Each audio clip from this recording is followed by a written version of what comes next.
E aí, galera, bom dia, boa tarde, boa noite, como é que vocês estão? Estou aqui novamente, professor Rafael Vieira, para mais uma aula no canal Desbravando a Elétrica. O vídeo de hoje, pessoal, vai ser sobre a disciplina de instalações elétricas em baixa tensão, no que diz respeito ao assunto de previsão de carga de iluminação, previsão de carga de tomada de uso específico, também de uso geral, e também dimensionamento de condutores pelo método da ampercidade e também pelo método da queda de tensão admissível, certo, pessoal? E a aula de hoje também, nós vamos utilizar bastante os tópicos ou as diretrizes da NBR 5410, ok? Que é a norma que rege as instalações elétricas em baixa tensão. Ok, pessoal? Beleza? Tranquilo? Vou aqui compartilhar a aula de hoje, tá? Então, vou aqui agora expandir o slide, ok? Pois pronto, pessoal. A aula de hoje vai ser sobre previsão de carga de iluminação e de tomada, certo? E dimensionamento de condutores a partir das diretrizes da NBR 5410, tá? Pessoal, vamos começar analisando como que a gente dimensiona, como que a gente prevê as cargas mínimas de iluminação e de tomada por meio das diretrizes da 5410, tá? Então, pessoal, para um projeto de instalações elétricas prediais, deixa eu só colocar aqui minha canetinha para começar a rabiscar os slides, tá? Pronto. Então, para um projeto de instalações elétricas prediais, pessoal, devemos estimar a previsão de carga de iluminação, a previsão de carga de tomadas de uso geral ou tubos, certo? Que eu vou explicar o que são um pouco mais na frente, e também as tomadas de uso específico, tá, galera? Beleza? Então, a NBR 5410 nos dá as formas de estimar essas cargas mínimas, ok? E como eu falei, pessoal, essa previsão segue as diretrizes da norma NBR 5410, certo? Revisada em 2008, pelo menos até onde eu conheço, certo? Se eu tiver errado, pessoal, alguém aí que for da área de elétrica, que estiver mais afinco com relação à NBR 5410, pode me corrigir nessa questão aí da data de correção, se ela já foi atualizada, se não foi. Mas as normas que eu encontrei para estudo, pessoal, a norma que eu encontrei para estudo da 5410 foi a revisão de 2008, tá? E a norma, pessoal, o nome dela é Instalações Elétricas em Baixa Tensão, tá? E essa norma, pessoal, ela vai desde a previsão de carga de iluminação em tomadas até sistemas de aterramento para baixa tensão. Então, é uma norma gigante, é uma norma grande, certo? Que rege todas as práticas relacionadas às instalações elétricas em baixa tensão, tá? Então, como eu falei, esta norma regulamenta as práticas com relação a projetos e também a procedimentos a serem utilizados, pessoal, em instalações elétricas em baixa tensão, tá? Pessoal, vamos começar a fazer a previsão de carga de iluminação, ok? Então, pessoal, de acordo com a NBR 5410, no seu tópico 9.5.2.1.2, quem quiser dar uma olhada lá na norma e procurar esse tópico aí, denota o quê? Ó? Que em cômodos ou dependências com área igual ou inferior a 6 metros quadrados, aqui é um O, pessoal, não é um O, inferior a 6 metros quadrados, deve ser prevista uma carga mínima de 100 VA de iluminação, tá? Então, pessoal, isso daqui, olha aqui, ó, carga mínima, tá? Então, para ambientes com menos de 6 metros quadrados ou igual a 6 metros quadrados, nós devemos prever uma carga mínima de iluminação de 100 VA. E VA, pessoal, só para a gente lembrar, é a unidade de potência aparente, tá? Potência aparente, beleza? Então, a norma, ela utiliza a potência aparente como base para a previsão de cargas, tanto de iluminação quanto de tomadas, ok? Beleza? Então, essa é a primeira recomendação do tópico 9.5.2.1.2, tá? Com relação à iluminação, beleza? Já em cômodo ou dependências com área superior, pessoal, olha aqui, superior a 6 metros quadrados, deve ser prevista uma carga mínima de 100 VA, tá? Para os seis primeiros 6 metros quadrados, certo? De novo, eu travei aqui sem querer. Uma carga mínima de 100 VA para os primeiros 6 metros quadrados, certo? Do ambiente, e acrescido de 60 VA para cada 4 metros quadrados inteiros. Essa palavra aqui, inteiros, pessoal, ela é muito importante, tá? Então, vamos imaginar uma área de 14 metros quadrados, por exemplo, certo? Pessoal, 14 metros quadrados eu posso dividir em 6 mais 4 mais 4, né? Que vai ficar os 6 primeiros 6 metros quadrados e 8 metros quadrados sobrando, que eu posso dividir em duas partes de 4 metros quadrados, né? Então, pessoal, de acordo com o segundo tópico aqui do slide, ó, os primeiros 6 metros quadrados eu tenho que prever no mínimo 100 VA, né? E os demais 4 metros quadrados inteiros, eu tenho que prever, ó, 60 VA para cada 4 metros quadrados, tá? Que é VA e que é VA também. Tá bom? Beleza? Então, para esse ambiente, por exemplo, de 14 metros quadrados, eu devo ter, no mínimo, uma carga de iluminação de 220 VA. Tá, pessoal? 60 mais 60 mais 100. Ok? Mas, pessoal, se fosse uma área de 13 metros quadrados, por exemplo. 13 metros quadrados é o quê? É 6 mais 4 mais 3, né? Como a norma fala 4 metros quadrados inteiros, pessoal, então esse 3 aqui, ó, ele sai da conta. Então, eu vou ter o quê? Ó? 100 VA, né? Mais 60 VA.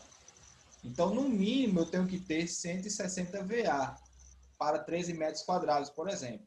Mas, pessoal, como a norma fala, isso é uma carga mínima. O projetista, ele pode colocar a sua carga de iluminação desde que seja adequada para o ambiente, certo, pessoal? Isso é uma recomendação da norma com relação à carga mínima, certo? A potência de iluminação, ela pode ser maior do que essa carga mínima, tranquilo? Beleza?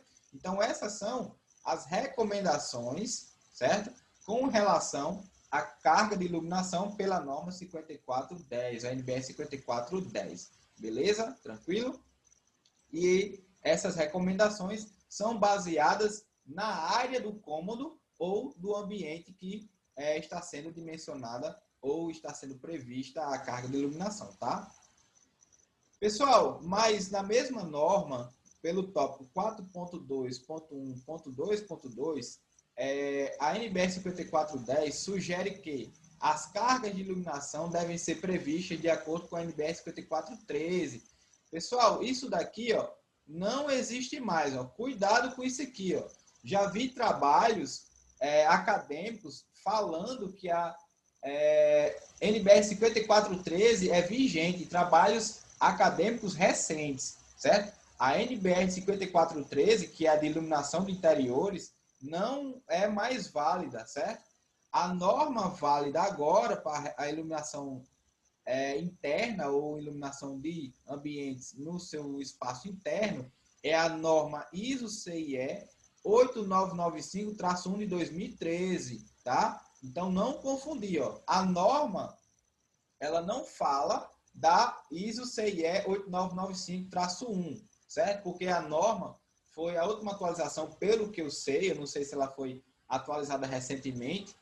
Pessoal aí da elétrica que está mais a par da NBR 5410, ela foi atualizada recentemente. Eu procurei saber, não vi nenhuma coisa falando sobre a atualização da NBR 5410, certo? Mas, como a norma ela foi atualizada em 2008 e a ISO-CIE 8995 foi promulgada em 2013, a NBR 5410 ainda trabalha com a 5413. Mas quem for da área de elétrica pode abandonar essa norma aqui, a NBR 5413, tá? E utilizar a nova norma, que é essa daqui, ok? 8995-1, para estimativa de iluminação interna, tá? Então, a norma, pessoal, sugere que as cargas de iluminação sejam previstas pela norma de iluminação interna, certo? aquela do slide anterior é uma alternativa para o projetista estimar a carga de iluminação, tá? E aqui, pessoal, de acordo com a norma 8995-1, dá espaço para projetos luminotécnicos, né? Luminotécnicos, que a gente também vai ver um pouco, luminotécnicos, tá? Que a gente vai ver um pouco também aqui na disciplina, tá? Então, pessoal, desta forma, o projetista deve utilizar uma das alternativas para a previsão da carga de iluminação. Ou ele utiliza a norma, certo? 8995-1 de 2013, que refere-se à iluminação de ambientes internos, ou ele pode utilizar, por praticidade, o tópico anterior que a gente viu, que é esse tópico aqui, o 9.5.2.1.2 da NBR 5410, que prevê as cargas mínimas de iluminação para os ambientes de uma instalação predial, tá? Beleza, pessoal? Pessoal, agora nós vamos ver a previsão de carga com relação às tomadas de uso geral. Galera, o que são essas tomadas de uso geral? As tomadas de uso geral são circuitos, certo? Destinados à alimentação de equipamentos de uso geral. Quais são eles, basicamente? Televisão, liquidificador, ventilador, carregador de celular, por exemplo, certo? E geralmente esses equipamentos de uso geral têm baixas potências, tá? E essas tomadas de uso geral, pessoal, são regidas pelo tópico 9.5.2.1, tá? Então, o que é que diz esse tópico 9.5.2.1 da NBR 5410? O número de tomadas deve ser estimada de acordo com a destinação do local e dos equipamentos elétricos a serem utilizados, certo? Seguindo os critérios mínimos. E que critérios são esses? Ó? O primeiro critério é o quê? Em banheiros deve ser previsto pelo menos uma tomada, certo? Próximo ao lavatório, tá? Sendo atendidas as restrições do tópico 9.1 da norma NBR 5410. O que é esse tópico 9.1, pessoal? Esse tópico 9.1, ele trabalha as restrições, certo? Dos circuitos com relação a áreas molhadas, que no caso é o caso do banheiro, certo? E aí, essas restrições devem ser seguidas no momento da instalação desses circuitos, principalmente dos circuitos de tomada, certo? Mas a primeira condição é que haja uma tomada, pelo menos, próximo ao lavatório do banheiro, certo? E o projetista deve ver o tópico 9.1 para saber onde melhor instalar os circuitos de tomada, certo? Ou essa tomada próxima ao lavatório, ok? Pessoal, eu não coloquei o tópico 9.1, eu não falei mais sobre o tópico 9.1 para não alongar muita aula, certo? Tranquilo? Como a gente está falando basicamente da previsão de cargas, o tópico 9.1 ele é um pouco extenso, então não coloquei para não alongar muita aula, tá? Qual é a segunda condição? Ó? Em cozinhas, copas, áreas de serviço, cozinha, área de serviço, lavanderias e locais análogos, deve ser previsto, certo? No mínimo um ponto de tomada, certo? Ó, no mínimo um ponto de tomada para cada 3,5 metros ou fração de perímetro, certo? Ó, aqui ó, a diferença com relação à iluminação. A iluminação usava área, certo? Aqui usa perímetro. Sendo acima da bancada da pia, certo? Olha aqui a restrição. Sendo acima da bancada da pia, e devem ser previstas 2 tomadas de corrente no mesmo ponto ou em pontos distintos. Pessoal, então nesses ambientes aqui, ó, cozinhas, copas, área de serviço, cozinha, área de serviço, se forem conjugados, né? Lavanderias e locais análogos, deve-se haver um ponto de tomada para a cada 3,5 metros de perímetro. Então, por exemplo, se eu tiver um perímetro de 10,5 metros, por exemplo, né? Eu vou ter 3,5 de uma cozinha, né? Por exemplo. mais 3,5, mais 3,5, né? Então, pessoal, a cada 3,5 metros de perímetro, eu tenho que ter uma tomada. Uma, mais uma, mais uma, tá? Acima da bancada da pia, ó, aqui o local onde deve ser instalada pelo menos uma tomada acima da bancada da pia, e devem ser previstas 2 tomadas de corrente no mesmo ponto ou pontos distintos, certo, pessoal? Ou seja, essas 2 tomadas de corrente eu posso colocar no mesmo local, certo? Eu posso colocar, por exemplo, uma tomada dupla, certo? No mesmo local, ou 2 tomadas em locais distintos nesses ambientes específicos, como cozinha, copas, área de serviços e áreas e locais análogos, certo? E seguindo essa restrição aqui, ó, de perímetro a cada 3,5 metros. Tá bom, pessoal? Beleza? Tranquilo? Continuando aqui, ó. Então, pessoal, de acordo com o tópico ainda 9.5.2.2.1 da NBR 5410, ó, em varandas, certo? Em varandas, deve ser previsto pelo menos um ponto de tomada. Então, na varanda da casa ou da edificação, deve ser previsto pelo menos um ponto de tomada também, ok? Mas a norma, ela dá uma notazinha aqui, ó.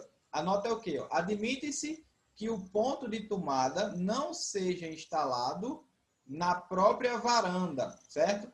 Mas próximo ao seu acesso, quando a varanda, por razões construtivas, não comportar o ponto de tomada, certo?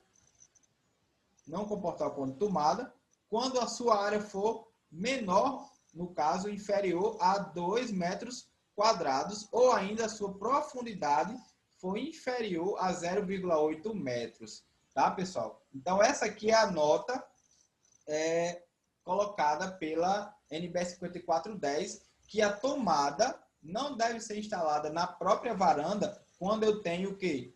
Um espaço não suficiente para colocar a tomada, no caso, uma área inferior a 2 metros quadrados e uma profundidade inferior a 0,8 metros. Tranquilo? Beleza? Então, essa é a nota que a norma coloca para a aplicação de tomadas em varandas. Mas, se a tomada estiver fora dessas restrições, deve-se prever pelo menos um ponto de tomada na própria varanda, tá? Beleza?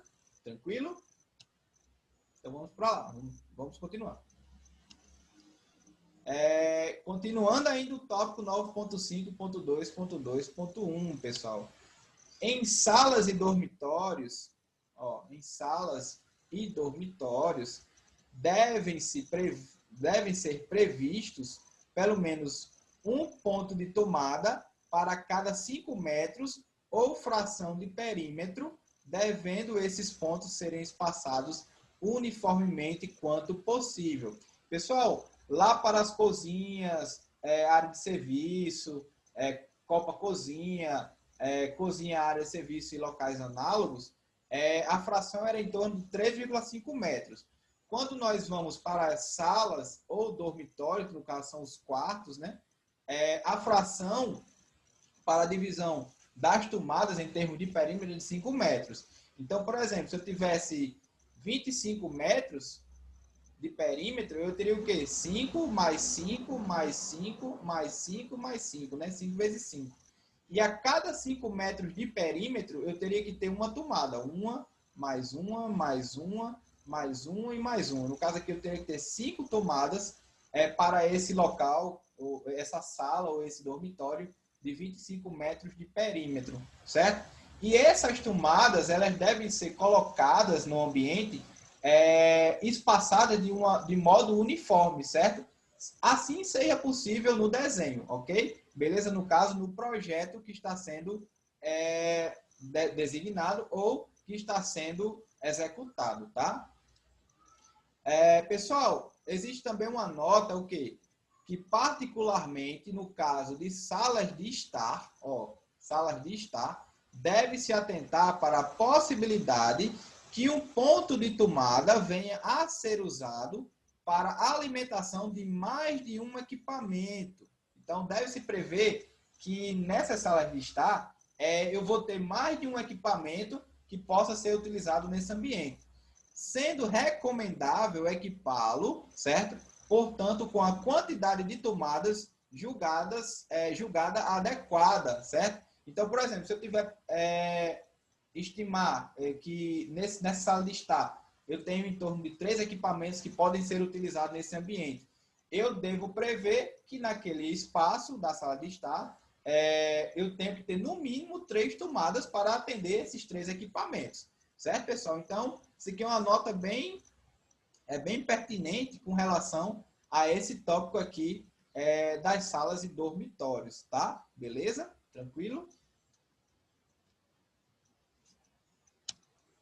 Então, ainda continuando nesse tópico, pessoal, 9.5.2.2.1, em cada um dos demais cômodos ou dependências de habitação, devem ser previstos pelo menos um ponto de tomada, certo? Se a área do cômodo ou dependência for igual ou inferior a 2,25 metros quadrados. Galera, que cômodo que a gente pode falar a respeito desse tópico aí, com área inferior a 2,25 metros quadrados? Uma despensa, por exemplo, né? Então, se eu tenho na minha cozinha uma despensa ao lado, uma pequena despensa ao lado com uma pequena área, eu devo prever nessa despensa uma tomada, certo? Para esta área, certo? No mínimo uma tomada para essa área, certo? Admite-se que esse ponto seja posicionado externamente ao cômodo ou dependência até 0,8 metros de sua porta. Ou seja, pessoal, não obrigatoriamente a tomada deve estar dentro da despensa, por exemplo. Essa tomada ela pode estar externamente à despensa numa distância máxima de 0,8 metros da porta da despensa, certo? Ou seja, só repetindo, em ambientes com áreas menores que 2,25 metros quadrados, deve-se colocar uma tomada, deve-se prever uma tomada e não obrigatoriamente deve ser no interior do ambiente a ser analisado, certo? Essa tomada ela pode ser colocada fora do ambiente, limitada a uma distância de 0,8 metros da porta da dependência ou cômodo que está sendo prevista a carga de tomada nesse ambiente, certo, pessoal? Beleza? Tranquilo? Um ponto de tomada, pessoal, se a área ou cômodo estiver entre 2,25 e 6 metros quadrados, certo? Beleza? Então, se a área for entre 2,25 e 6 metros quadrados, eu também devo prever um ponto de tomada para aquele ambiente. Um ponto de tomada, certo? E um ponto de tomada para cada 5 metros ou fração de perímetro, se a dependência for maior que 6 metros quadrados, devendo estes pontos ser espaçados uniformemente. Então, aqui, pessoal, eu tenho vamos dizer assim, o critério utilizado para salas e dormitórios, mas que são utilizados para áreas maiores que 6 metros quadrados, certo? Então, eu vou lá, aquele meu ambiente, eu calculo a área, e a área tem uma área maior que 6 metros quadrados. Eu vou pegar essa área, certo?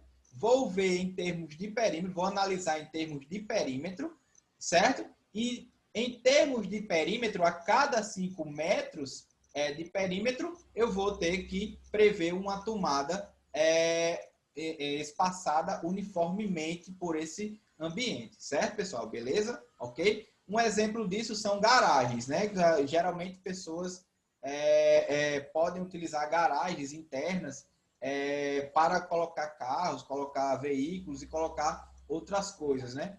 E geralmente as garagens têm áreas maiores que 6 metros quadrados. E aí eu posso, a cada 5 metros de perímetro, colocar uma tomada nessa garagem, por exemplo, espaçadas de forma uniforme, vamos ser um pouco redundante, forma uniforme, espaçadas uniformemente, certo, pessoal? Então, um exemplo de dependência com a possibilidade de ser maior que 6 metros quadrados e a gente possa utilizar mais de uma tomada, pode ser a garagem, certo? Tranquilo? Então, vamos continuar. Pessoal, a NBR 5410 indica a potência a ser atribuída para as tomadas, certo? Que no caso seria indica qual, né? Qual a potência? A potência a ser atribuída às tomadas, beleza? Isto depende, pessoal, dos equipamentos que serão utilizados, mas não devem ser inferiores aos seguintes valores mínimos. Então, a NBR 5410, pessoal, designa valores de potências, no caso, potências aparentes mínimos, que devem ser atribuídos a determinados locais da instalação predial. Então, pessoal, quais são essas potências mínimas, né? Em banheiros, cozinhas, copas, cozinhas, áreas de serviço, lavanderias e locais análogos, no mínimo 600 VA por ponto de tomada em até 3 pontos. O que é que isso quer dizer? Por exemplo, se eu tenho uma cozinha que tem 5 tomadas, por exemplo, as 3 primeiras tomadas deve ser prevista que a potência delas é no mínimo de 600 VA, tá? E 100 VA, pessoal, por ponto para os excedentes. Então, se eu tinha 5, as 3 primeiras devem ter no mínimo 600 VA e as 2 últimas devem ter no mínimo 100 VA, tá? Considerando cada ambiente separadamente, tá, pessoal? Ok? Pessoal, aí a segunda parte aqui do tópico. Quando o total de tomadas no conjunto destes ambientes, ou seja, no geral destes ambientes em conjunto, for superior a 6 pontos de tomada, admite-se o critério de atribuição de potências de 600 VA por ponto de tomada em até 2 pontos. Então, se eu tenho um número superior a 6 pontos de tomadas no conjunto desses ambientes, banheiro, cozinha, copas, cozinha, lavanderia, área de serviço e áreas análogas, pessoal, eu posso utilizar esse critério de utilizar o quê? 2 pontos de tomada iniciais para cada ambiente separadamente, certo? De 600 VA, e os demais deverão ser de 100 VA, certo, pessoal? Ou seja, se eu tenho, por exemplo, 7 ou 8 tomadas no conjunto desses ambientes. Então, para cada ambiente, individualmente, eu vou ter que ter o quê? As 2 primeiras tomadas devem ser de 600 VA e, por exemplo, as terceiras e quartas tomadas deverão ser de 100 VA. Ok, pessoal? Eu coloquei aqui um valor 7 ou 8, considerando que eu tenha poucos ambientes em conjunto, tá? Beleza? Então, continuando aqui, ó, 100 VA por ponto para os excedentes, sempre considerando cada um dos ambientes separadamente, tá? Beleza, pessoal? Então, mesmo que os ambientes eles estejam em conjunto, mas a previsão de carga, ela deve ser realizada em ambientes separados, certo? Mas, pessoal, uma dica para não confundir, pode utilizar esse primeiro critério aqui, ó. As 3 primeiras tomadas, no caso, deverão ser de 600 VA no mínimo e os excedentes deverão ser de 100 VA, tá, pessoal? Beleza? Geralmente eu utilizo esse critério aqui, tá? Para não confundir muito. Porque a norma ela é muito grande, mas ela tem várias coisas que confundem um pouco quem vai projetar. Então, geralmente, quem projeta escolhe uma diretriz dessa para base de seus projetos, tá? Beleza? Ok? Então, só retificando aqui, ó. Geralmente, utiliza-se o quê? Essa primeira parte aqui. 3 pontos de 600 VA e os sobressalentes, ou os excedentes, são previstos no mínimo 100 VA por ponto excedente, certo? Ok? Tranquilo? Isso são para banheiros, cozinhas, copas, cozinhas, áreas de serviço, lavanderias e áreas análogas, tá, pessoal? Isso daí só se aplica a essas áreas, tá?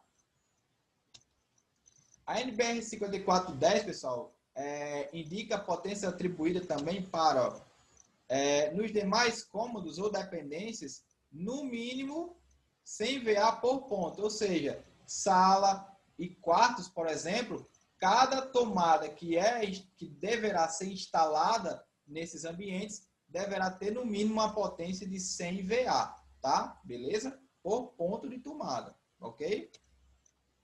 Pessoal, mas geralmente tomadas monofásicas ou trifásicas encontradas em mercado são designadas com relação à sua tensão nominal e a corrente nominal também, certo?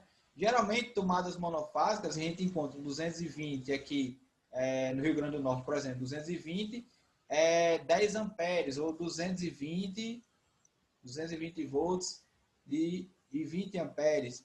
E para tomadas trifásicas, por exemplo, que geralmente são de 3 pinos, mais o neutro e o terra, 380 volts e 16 amperes, por exemplo, tá? Beleza? Essas previsões para as tomadas são em relação a previsões de potências, certo? Para que em projeto a gente possa estimar a potência instalada e também a potência de demanda que a gente vai ver nas próximas aulas de uma instalação predial, instalação elétrica predial, tá? Galera, nós vimos a previsão de carga de iluminação e a previsão de cargas de tomadas de uso geral. E nós vamos ver agora a previsão de carga de tomadas de uso específico. Pessoal, tomadas de uso específico são tomadas que são instaladas, também são circuitos de força, no caso, que são instalados para alimentar equipamentos específicos, como, por exemplo, ar-condicionados, chuveiros elétricos, são equipamentos de usos específicos. Geralmente, eles têm potências maiores do que os equipamentos de uso geral, certo? Por exemplo, o chuveiro elétrico pode chegar hoje a em torno de 6.800 watts. Então, é uma potência bem considerável, porque o nível de corrente que deseja-se ser utilizado para o aquecimento da água também é um pouco alto, certo? Então, esse chuveiro elétrico, ele é considerado um equipamento de uso específico e ele precisa de uma tomada de uso específico para ele, certo? Mas como a gente estima essa previsão de tomada de uso específico? Ó? Pessoal, de acordo com a NBR 5410, no tópico 9.5.3.1, expressa a seguinte coisa. Ó. Todo ponto de utilização previsto para alimentar de modo exclusivo ou virtualmente dedicado equipamento com corrente nominal superior a 10 amperes deve constituir um circuito independente.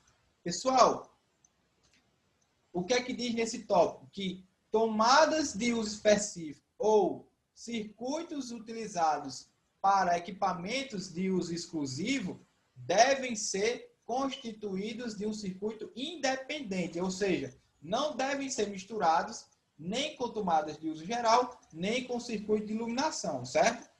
E ele dá aqui um critério, ó, superior a 10 amperes, tá? Ok? Que é o caso, por exemplo, de um chuveiro elétrico de alta potência, por exemplo, certo? Se a gente pegar um chuveiro elétrico bem potente e dividir pela tensão monofásica, por exemplo, a corrente ela vai ser bastante alta, geralmente superior a 10 amperes, tá? E este circuito para o chuveiro deve ser exclusivo para o chuveiro, certo? Não deve ser misturado com outro tipo de circuito, tá bom?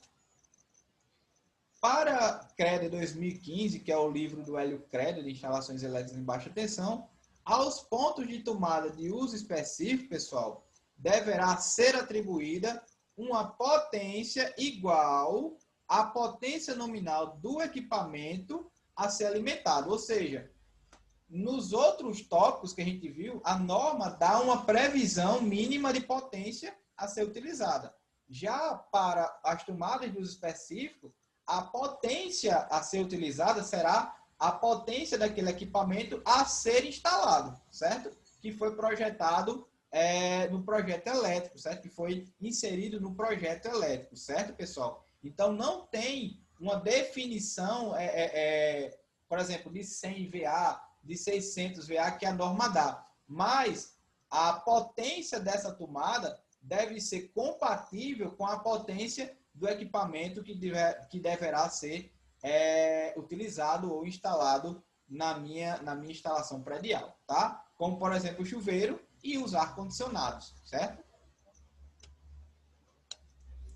Pessoal, quando não for conhecida a potência do equipamento, ou seja, quando não se tem essa informação da potência do equipamento específico a ser alimentado, deverá atribuir ao ponto de tomada uma potência igual à nominal do equipamento mais potente, com possibilidade de ser ligado. Ou seja, por exemplo, eu tenho um equipamento X que eu não sei qual é a potência dele, mas eu tenho na minha instalação, no meu quadro de cargas, eu sei que eu tenho lá um equipamento com uma potência Y, que é a maior potência da minha instalação. Então, por questão de segurança, certo?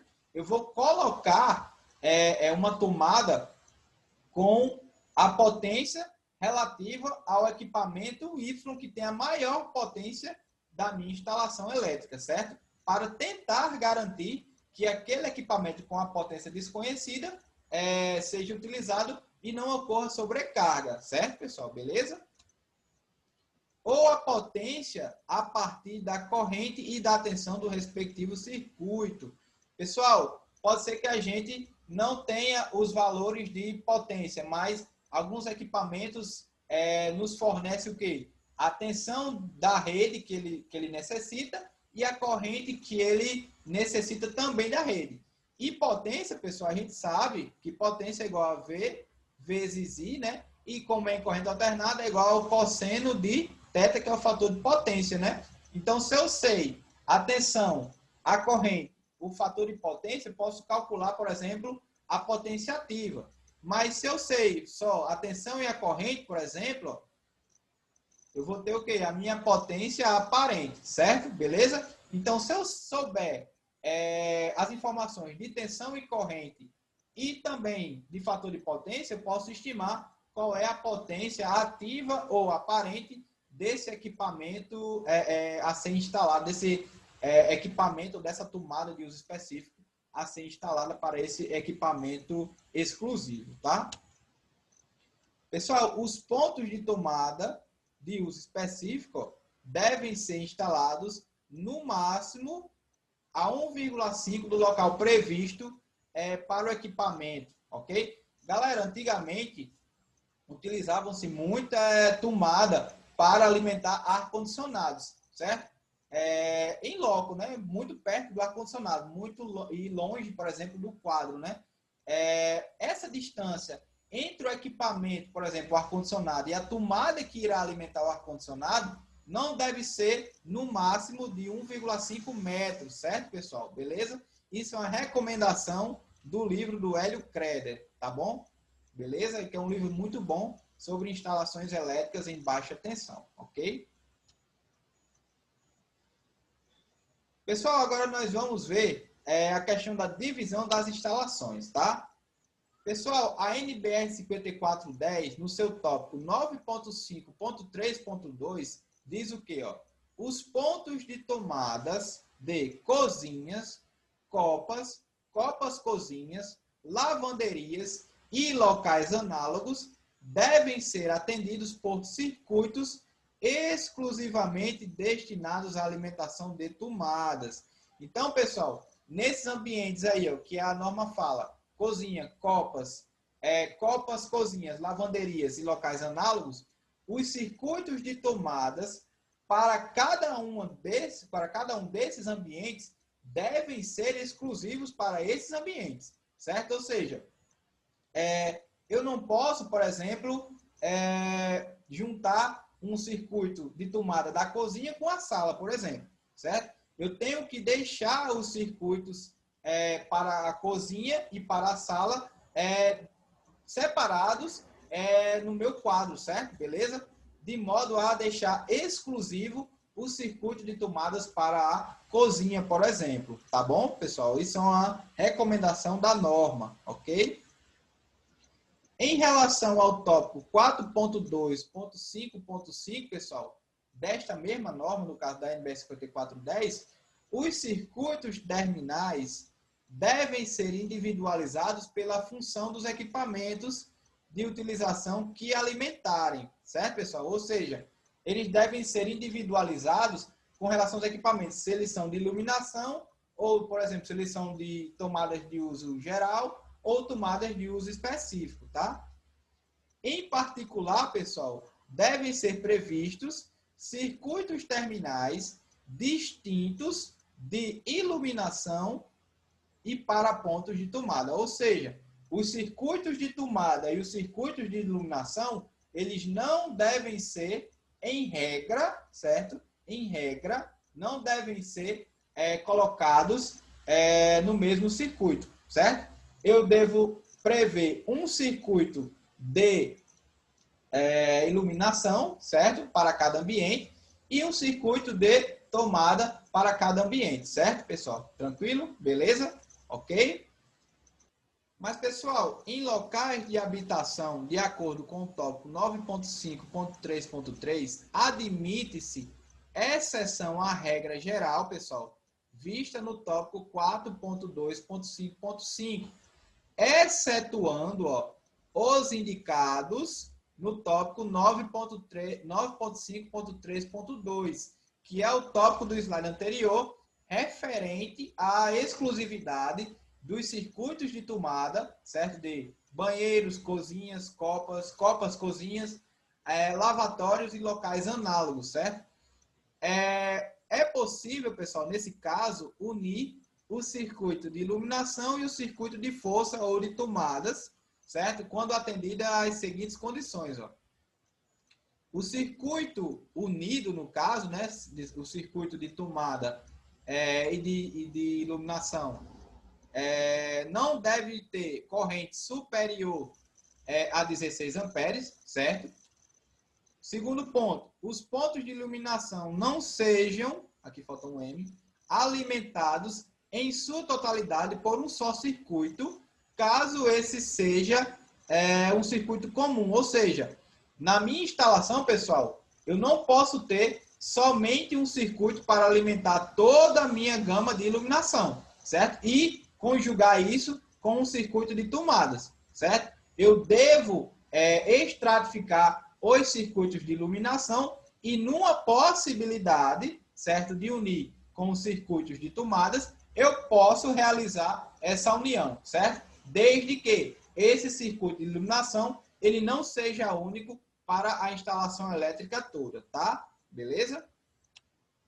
E a mesma coisa, pessoal, vale para os pontos de tomada. Pontos de tomada, excluindo os indicados no tópico 9.5.3.2, como eu falei, relativo a cozinhas, copas cozinhas, lavatórios e locais análogos, não sejam alimentados em sua totalidade por um só circuito de tomada, caso esse seja comum, ou seja, um circuito de iluminação e de tomada, certo, pessoal? Então, é a mesma lógica com relação ao circuito de iluminação. Eu não posso ter somente um circuito de tomadas e ele ser conjugado com o circuito de iluminação. Eu devo estratificar os circuitos de tomadas, certo? Com os cômodos e, numa possibilidade, certo? Unir esse circuito de tomada com o circuito de iluminação, desde que a corrente elétrica desse circuito não seja superior a 16 amperes. Beleza, pessoal? Tranquilo? Então, vamos agora, pessoal, estudar a questão dos condutores e também das linhas elétricas. Pessoal, vamos agora entrar na parte do estudo dos condutores em si, e também do dimensionamento dos condutores, e também dos métodos de instalação desses condutores que a gente chama de linhas elétricas, tá? Pessoal, para CREDA 2015, os condutores utilizados nas instalações elétricas residenciais, comerciais ou industriais de baixa tensão podem ser de cobre, certo? Que é o que a gente conhece mais, e de alumínio, certo, pessoal? Alumínio é menos encontrado, ok? Geralmente utiliza-se mais o cobre, tá? Mas esses cabos, pessoal, eles não são totalmente nus, certo? Eles devem ter isolamentos a serem inseridos, tá? E os isolamentos, pessoal, são basicamente de PVC, certo? Ou EPR, XLPE, que são de outro material mais resistente à temperatura, tá, pessoal? Ok? Beleza? Geralmente, os isolamentos de PVC têm uma temperatura nominal em torno de 70 graus Celsius, certo? E EPR e XLPE para temperaturas nominais de 90 graus Celsius em condições normais, tá, pessoal? Ok? Beleza? Então, só retificando aqui, os materiais condutores a serem utilizados nos cabos podem ser de cobre ou de alumínio, e esses condutores de cobre ou alumínio devem ser cobertos por materiais isolantes, certo? Ou dielétricos, tá bom? De PVC, ou EPR ou XLPE, ok, pessoal? Que são os mais encontrados em mercado, ok?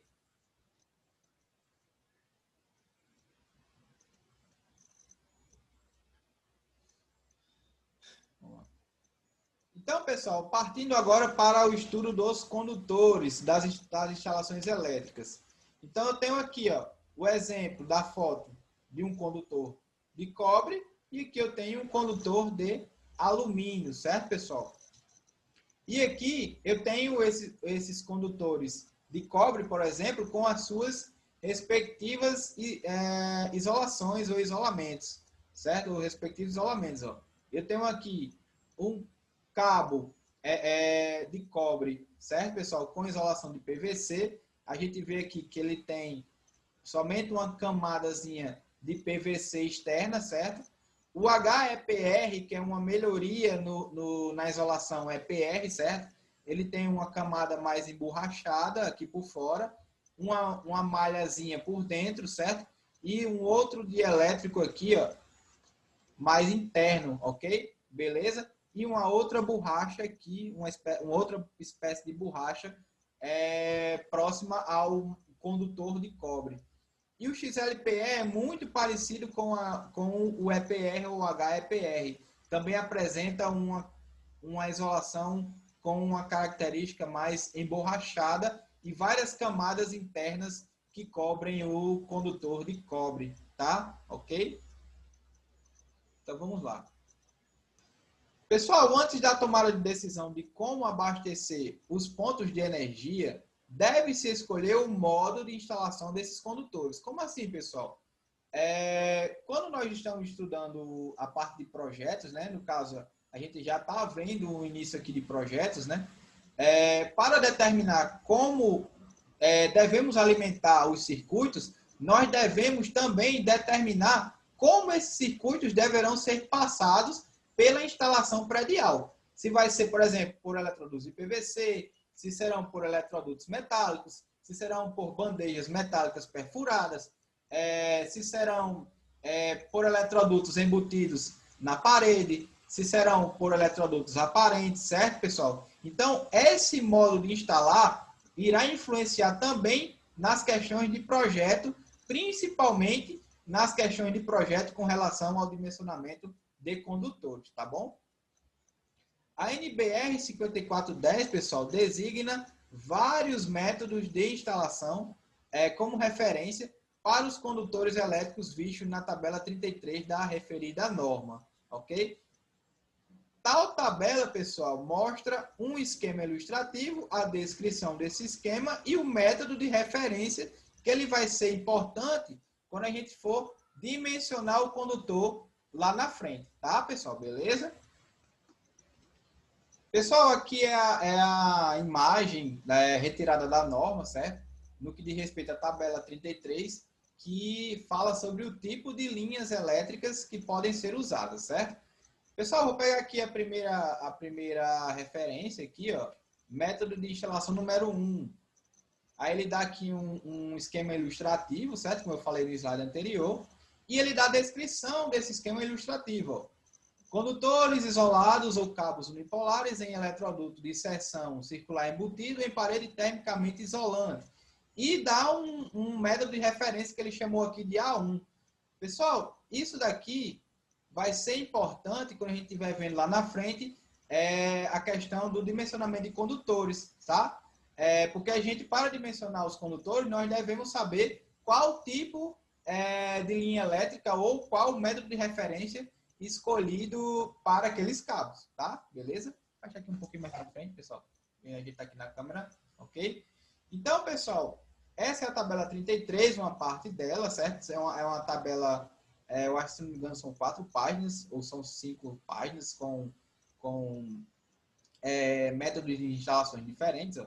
Aqui eu tenho uma e aqui eu tenho outra. Eu tenho métodos de referência de A até F, certo? Aí se dividem A1, A2, B1, B2, C, D, D1, DE, FE, certo? Então, são classificados os métodos de referência por letras de A até F, certo? E, por exemplo, os métodos de referência A e B são divididos em A1, A2, B1, B2, eles são subdivididos, tá? Ok? Pessoal, uma vez escolhido o método de instalação lá pela tabela 33 da NBR 5410 e conhecida a potência de cada circuito, deve-se determinar as correntes elétricas em cada um desses circuitos. Pessoal, nós vamos ver por que essa determinação da corrente ela é importante, certo? Com a determinação da corrente elétrica, é possível determinar, por exemplo, a seção transversal ou o que a gente chama comumente de bitola do condutor, certo? Pela capacidade de condução de corrente que ele pode suportar, ok? Aplicando-se fatores de correção que a gente vai ver mais na frente quando a gente estiver vendo o método da ampacidade para dimensionamento de condutores, tá? Pessoal, em CREDER 2015, para seleção e instalação de linhas elétricas, pode-se usar um dos métodos da seguinte tabela, ó, que eu vou mostrar aqui. Pessoal, essa tabela aqui eu retirei do livro do Hélio Creder, certo? De instalações elétricas em baixa tensão. E aqui ele mostra os métodos de instalação, ó, referentes aos tipos de cabo que podem ser utilizados nesses métodos de instalação, tá? Então, eu tenho aqui eletroduto, moldura, instalação diretamente fixada, bandejas, escadas para cabos e prateleiras, suporte, calha, direto sem fixação, ou seja, os cabos diretos sem fixação, e cabos sobre isoladores, certo? E aqui eu tenho os tipos de cabos, ó. Os cabos isolados, certo? Com isolação externa, tá? Os cabos unipolares, que são cabos com somente um encordalhamento de cobre ou de alumínio, certo? Ou seja, são cabos que eu só tenho somente um polo a ser fixado na minha instalação, tá? Cabos multipolares, certo? Que são cabos que apresentam mais de um polo que pode ser conectado à minha instalação, que é o caso dos cabos PP, certo? Que eu tenho uma isolação externa de um material mais rígido, ok? E dentro dessa isolação, eu tenho geralmente 2 ou 3 cabos de cobre encordoalhados, também por uma isolação geralmente de PVC, certo? A diferença dos unipolares com multipolares é o seguinte, ó, eu tenho uma isolação e aqui dentro eu tenho o de cobre. Esses aqui são unipolares, certo? Ou seja, eu tenho somente um condutor dentro da isolação. Já o cabo PP, pessoal, se comporta assim, os multipolares. Ó, eu tenho aqui um aqui, outro aqui, por exemplo. E aqui são o quê? São os cabos de cobre. E aqui fora é a isolação, tá? Então, eu tenho aqui, para os unipolares, somente um cabo de um encordalhamento de cobre.